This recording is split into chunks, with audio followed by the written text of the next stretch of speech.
it depends on where the expatriation is. So if you were expatriating to OECD countries, you know, you move somebody from the UK to America, the expatriation processes should be relatively simple, okay? Because the language is the same, the basic principles of how, you know, how people operate in terms of travel, education.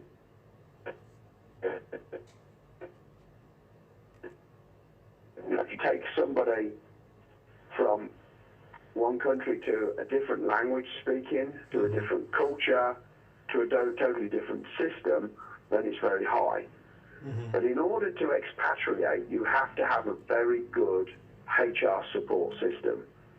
You have to have a very good understanding of both ends, the culture and the background of where the people are coming from, and the culture and background of where you're going to, and how the systems work, and what it is that people will need to support their everyday working life.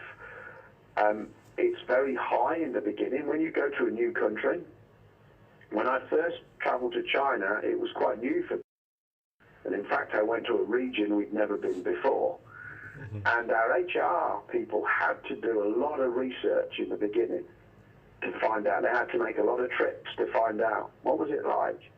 You know, firstly to consider, could we expatriate people there?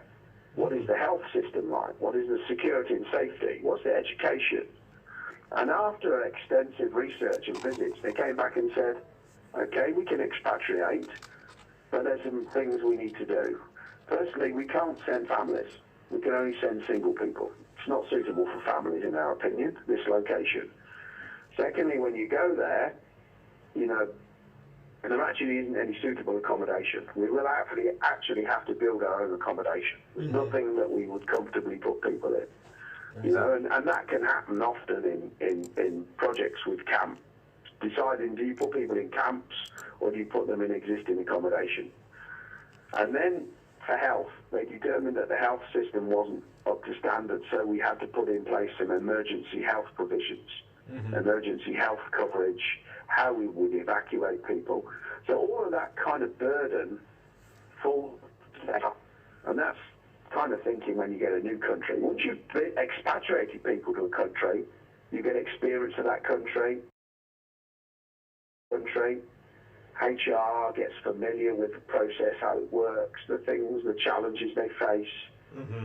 Then it gets easier. And so the HR supporting system is a little easier. All right?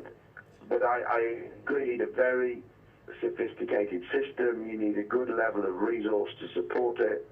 You need to have deep knowledge. And you do need to have people in country. There's no doubt. You know, eventually you need to have people in country to execute it. So, you know, HR people in country to help to support the process.